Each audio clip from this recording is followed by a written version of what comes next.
नमस्कार दोस्तों, हमारे YouTube चैनल सभ्यसाची में आप सभी का स्वागत है। आज हमारा टॉपिक है भारतीय राष्ट्रीय कांग्रेस। भारतीय राष्ट्रीय कांग्रेस से संबंधित विभिन्न एग्जामों में पूछे गए सभी प्रश्नों को मैं आपके सामने प्रस्तुत कर रहा हूँ। चलिए आइए देखते हैं। भारतीय राष्ट्रीय कांग्रेस की स्थापना की थी ए.ओ. ह्यूम ने। भारतीय राष्ट्रीय कांग्रेस की स्थापना किसने की थी? ए.ओ. ह्यूम ने। इनका पूरा नाम है एलन ऑक्टेवियम ह्यूम। ये इटावा के पूर्व मजिस्ट्रेट रह चुके हैं और इन्होंने ही कांग्रेस की स्थापना की थी। भारतीय राष्ट्रीय कांग्रेस की स्थापना कब हुई? भारतीय राष्ट्रीय कांग्रेस की स्थापना 28 दिसंबर 1885 को हुई। 28 दिसंबर 1885 को मुंबई में गोकुलदास तेजपाल संस्कृत विद्यालय में इसकी स्थापना की जाती है, जिसमें 72 प्रतिनिधियों ने भाग लिया। भारतीय राष्ट्रीय कांग्रेस के प्रथम अधिवेशन में कितने प्रतिनिधियों ने भाग लिया? 72 प्रतिनिधियों ने। भारतीय राष्ट्रीय कांग्रेस के प्रथम अधिवेशन कहाँ हुआ? भारतीय राष्ट्रीय कांग्रेस के प्रथम अधिवेशन मुंबई में होती है। भारतीय राष्ट्रीय कांग्रेस के प्रथम अधिवेशन या प्रथम अध्यक्ष कौन थे? डब्ल्यू.सी. बनर्जी, व्योमेश चंद्र बनर्जी। इसके प्रथम अध्यक्ष डब्ल्यू.सी. बनर्जी बनाए गए थे। भारतीय राष्ट्रीय कांग्रेस के महासचिव थे। भारतीय राष्ट्रीय कांग्रेस के महासचिव ए.ओ. ह्यूम थे, जो इसके संस्थापक थे। भारतीय राष्ट्रीय कांग्रेस के स्थापना के समय भारत का वायसराय था। भारत का वायसराय डफरिन था। आगे हमारा है, किसने कांग्रेस को अल्पसंख्यक लोगों का प्रतिनिधित्व करने वाला कहा? डफरिन ने कांग्रेस को अल्पसंख्यक प्रतिनिधित्व लोगों का प्रतिनिधित्व करने वाला कहा था। भारतीय राष्ट्रीय कांग्रेस के स्थापना समय अनुपस्थित थे सुरेंद्र नाथ बनर्जी। भारतीय राष्ट्रीय कांग्रेस के स्थापना समय ये अनुपस्थित थे, क्योंकि सुरेंद्र नाथ बनर्जी उस समय सिविल सेवा से संबंधित एज को लेकर वह इसका विरोध कर रहे थे, इसलिए वो इसमें अनुपस्थित रह गए। आगे हमारा है, भारतीय राष्ट्रीय कांग्रेस के दूसरे अधिवेशन की अध्यक्षता किसने किया था? दूसरे अधिवेशन की अध्यक्षता दादा भाई नौरोजी के द्वारा किया गया था 1886 में, और यह कलकत्ता में होता है। और ये प्रथम पारसी अध्यक्ष बने। यह दूसरे अधिवेशन के अध्यक्ष पारसी अध्यक्ष थे, प्रथम पारसी अध्यक्ष दादा भाई नौरोजी। आगे हमारा, भारतीय राष्ट्रीय कांग्रेस के प्रथम मुस्लिम अध्यक्ष थे बदरुद्दीन तैयब जी। भारतीय राष्ट्रीय कांग्रेस के प्रथम मुस्लिम अध्यक्ष थे बदरुद्दीन तैयब जी। बदरुद्दीन तैयब जी प्रथम मुस्लिम अध्यक्ष बने थे। भारतीय राष्ट्रीय कांग्रेस के प्रथम यूरोपीय अध्यक्ष थे जॉर्ज यूल। जॉर्ज यूल प्रथम यूरोपीय अध्यक्ष बने थे भारतीय राष्ट्रीय कांग्रेस के। आगे हमारा है, लाल बाल और पाल में से कांग्रेस अध्यक्ष बने थे लाला लाजपत राय। लाला लाजपत राय सिर्फ कांग्रेस अध्यक्ष बने थे, वो भी विशेष अधिवेशन कलकत्ता 1920।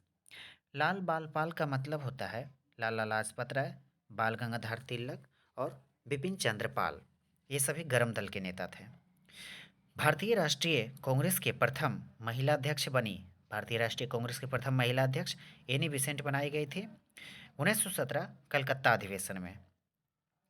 भारतीय राष्ट्रीय कांग्रेस की प्रथम भारतीय महिला अध्यक्ष सरोजनी नायडू 1925 कानपुर अधिवेशन। भारतीय राष्ट्रीय कांग्रेस की 1912 में अधिवेशन कहाँ हुआ था? भारतीय राष्ट्रीय कांग्रेस के 1912 में अधिवेशन बांकीपुर पटना में होता है। बांकीपुर पटना, या कहें बिहार में प्रथम भारतीय राष्ट्रीय कांग्रेस का अधिवेशन 1912 में होता है। आगे हमारा है, किस अधिवेशन में तिलक ने कहा था स्वराज हमारा जन्मसिद्ध अधिकार है और मैं इसे लेकर रहूंगा? 1916 के लखनऊ अधिवेशन, जिसके अध्यक्ष अंबिका चरण मजूमदार थे, और इसी में मुस्लिम लीग और कांग्रेस में समझौता होता है और दोनों को एक कर दिया जाता है। भारतीय राष्ट्रीय कांग्रेस का 1922 में अधिवेशन हुआ था गया, बिहार में। 1922 का अधिवेशन गया में होता है, बिहार में। किसने कहा था कांग्रेस पतन की ओर लड़खड़ा रही है? करजन ने कहा था। किसने कहा था? करजन ने कहा था। किस कांग्रेस अध्यक्ष ने हिंदी भाषा के लिए रोमन लिपि लागू करने की वकालत की थी? सुभाष चंद्र बोस ने। सुभाष चंद्र बोस ने अपने अध्यक्षीय भाषण में कहा था कि हिंदी को लागू किया जाए, जिसमें लोग पहले अंग्रेजी में अपना भाषण पढ़ते थे, लेकिन सुभाष चंद्र बोस ने हिंदी में भाषण पढ़ा और कहा कि हिंदी भाषा को लागू किया जाए। किसने कहा था स्वतंत्रता प्राप्ति के बाद भारतीय राष्ट्रीय कांग्रेस को समाप्त कर दिया जाए? किसने कहा था? तो महात्मा गांधी ने कहा था। महात्मा गांधी ने कहा था कि स्वतंत्रता प्राप्ति जब हो जाती है तो कांग्रेस को समाप्त कर दिया जाए। किस अधिवेशन में वायसराय लॉर्ड वेलिंगटन ने भाग लिया था? बम्बई अधिवेशन 1915 में लॉर्ड वेलिंगटन ने भाग लिया था। आगे हमारा है नागपुर अधिवेशन 1920 की अध्यक्षता की थी। 1920 के नागपुर अधिवेशन की अध्यक्षता सी विजय राघवाचारी ने की थी। किसने अखिल भारतीय हरिजन सेवक संघ की स्थापना 1932 में की थी? हरिजन सेवक संघ की स्थापना 1932 में महात्मा गांधी द्वारा किया जाता है। जो पहले हमने इसके पहले पढ़ा कि नागपुर अधिवेशन 1920 की अध्यक्षता सी विजय राघवाचारी द्वारा किया गया था। इसी अधिवेशन में असहयोग आंदोलन को पारित किया गया था। आगे हमारा है गांधी जी ने भारतीय राष्ट्रीय कांग्रेस की अध्यक्षता की थी। 1924 के बेलगांव अधिवेशन में गांधी जी ने भारतीय राष्ट्रीय कांग्रेस की प्रथम और अंतिम इनकी अध्यक्षता होती है कांग्रेस की। 1929 के लाहौर अधिवेशन की अध्यक्षता किसने की थी? जवाहरलाल नेहरू ने 1929 के लाहौर अधिवेशन की अध्यक्षता करते हैं और इसी में इन्होंने पूर्ण स्वराज की मांग की थी रावी नदी के तट पे। सरदार पटेल ने भारतीय राष्ट्रीय कांग्रेस की अध्यक्षता की थी 1931 कराची अधिवेशन में ही मौलिक अधिकार को पारित किया गया था। आगे हमारा है 1919 के अमृतसर अधिवेशन की अध्यक्षता किसने किया था? मोतीलाल नेहरू ने। 1919 के अधिवेशन की अध्यक्षता मोतीलाल नेहरू जवाहरलाल नेहरू के पिताजी हैं। आगे है किस अधिवेशन में नेहरू ने समाजवाद को भारत की समस्याओं को हल करने की कुंजी बताया था? किस अधिवेशन में? लखनऊ अधिवेशन में। आगे हमारा है कि हरिपुरा अधिवेशन की अध्यक्षता किसने किया था? सुभाष चंद्र बोस ने। हरिपुरा अधिवेशन 1938 में होती है और इसकी अध्यक्षता सुभाष चंद्र बोस द्वारा की जाती है। आगे हमारा त्रिपुरी संकट के बाद कांग्रेस अध्यक्ष कौन बने थे? राजेंद्र प्रसाद। त्रिपुरी संकट के बाद कांग्रेस अध्यक्ष राजेंद्र प्रसाद बनाए जाते हैं। त्रिपुरी संकट 1939 में होती है।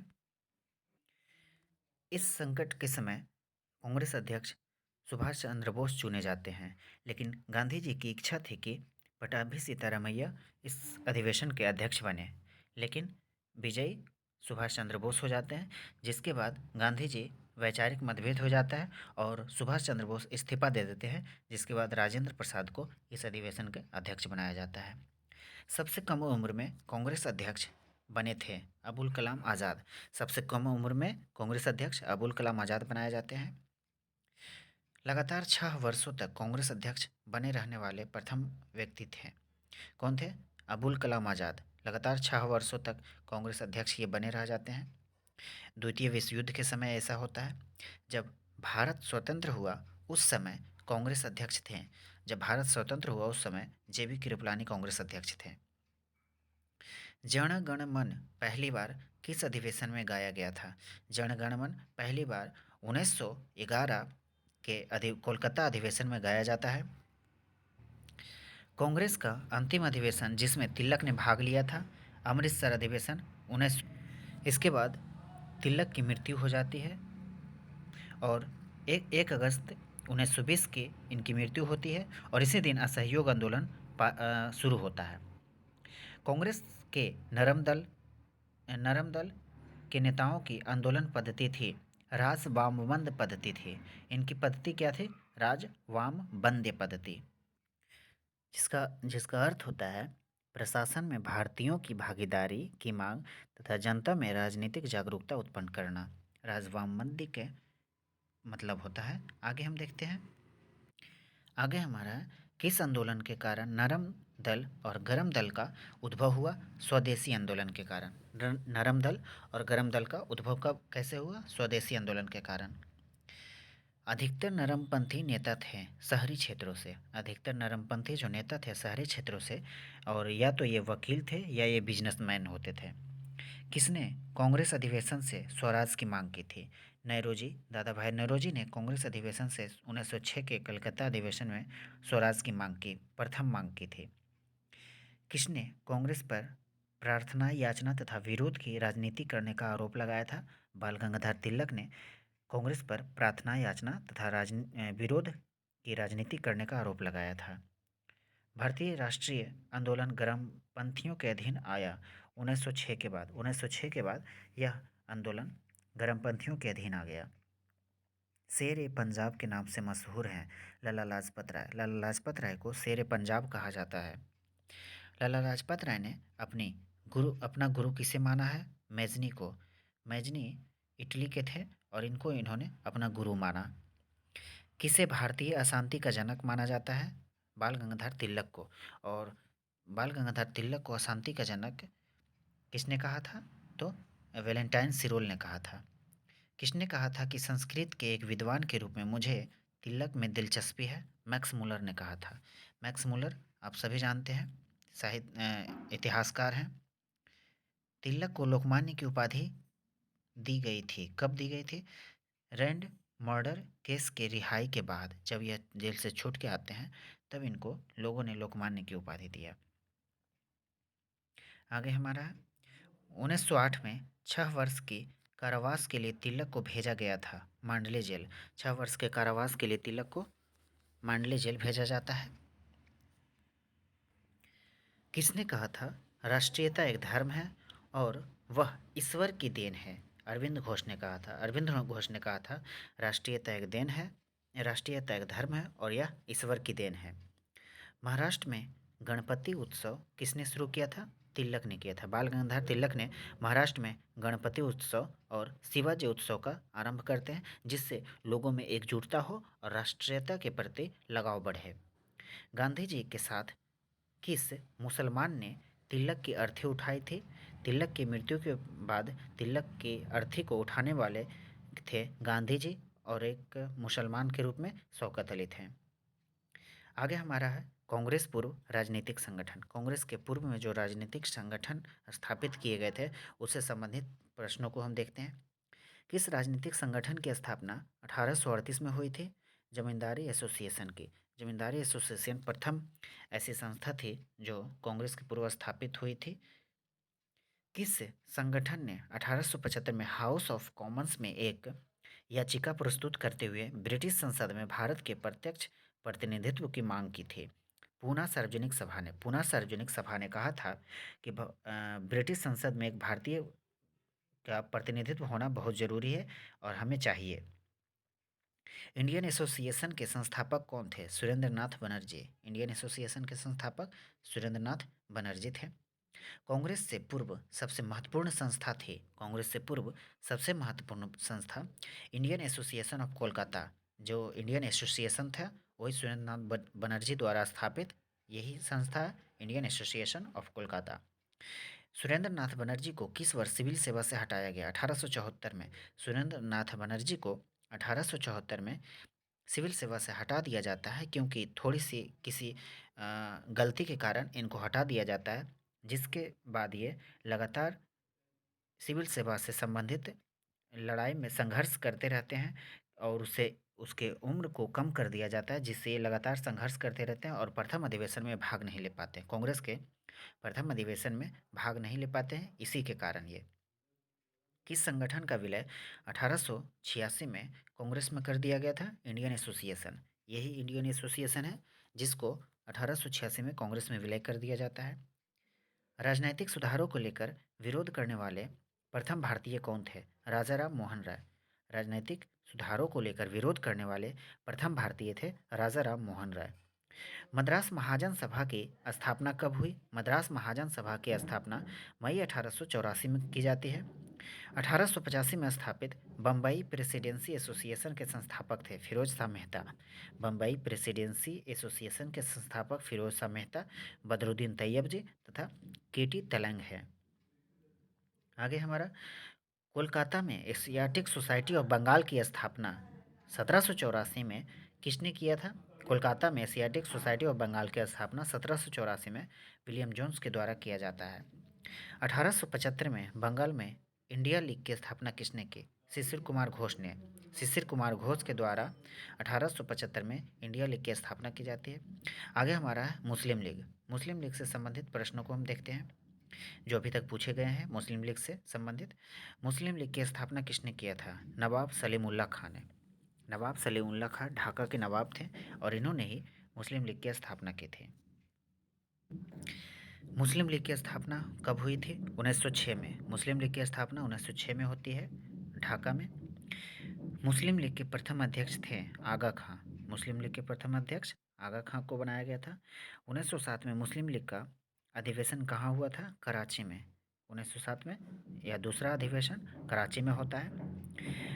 1906 में मिंटो से शिमला में एक शिष्टमंडल मुसलमानों के एक शिष्टमंडल ने प्रार्थना की थी मुसलमानों के लिए पृथक निर्वाचन की। मुसलमानों के लिए एक पृथक निर्वाचन के लिए मिंटो से शिमला में कुछ मुसलमानों के एक शिष्टमंडल मिलने गया था और कहा था कि हमें एक पृथक निर्वाचन की ज़रूरत है, हमें इसकी प्रस्तुति दिया जाए। 1908 में अखिल भारतीय मुस्लिम लीग की एक लंदन शाखा की स्थापना हुई अमीर अली की अध्यक्षता में। अमीर अली की अध्यक्षता में 1908 में अखिल भारतीय मुस्लिम लीग के एक लंदन शाखा की स्थापना की जाती है। इंडियन मुसलमान के लेखक थे W W Hunter. W W Hunter Indian मुसलमान के लेखक हैं। पुस्तक है डब्ल्यू डब्ल्यू हंटर की इंडियन मुसलमान। मुस्लिम लीग की स्थापना कहाँ हुई थी? कोलकाता में। मुस्लिम लीग की स्थापना कहाँ की जाती है? कोलकाता में की जाती है। मुसलमान यदि खुश और संतुष्ट हैं तो भारत में ब्रिटिश शक्ति का महत्तम बचाव होगा। किसने कहा था? डब्ल्यू डब्ल्यू हंटर ने। डब्ल्यू डब्ल्यू हंटर ने अपनी पुस्तक इंडियन मुसलमान में इस बात को कहा है। तो आज हमारा 3-4 टॉपिक इसमें सम्मिलित किया गया है, जिसमें महत्वपूर्ण है 1800 कांग्रेस अधिवेशन, मुस्लिम लीग और कांग्रेस से पूर्व जितने भी अभी तक अ, सं संस्थाएँ स्थापित की गई थी, उन सभी को मैंने आपके सामने रखा। जितने भी इससे प्रश्न पूछे गए थे अभी तक, उन सभी को मैंने आपसे चर्चा किया। आगे हमारे और भी आएँगे वीडियो। हम कोशिश करेंगे और भी नए-नए प्रश्नों को लाने के लिए जो अभी तक पूछे गए हैं। आप मेरे चैनल को सब्सक्राइब, लाइक करें और शेयर करें और हमें कमेंट करके बताएं कि कैसा लगा। धन्यवाद।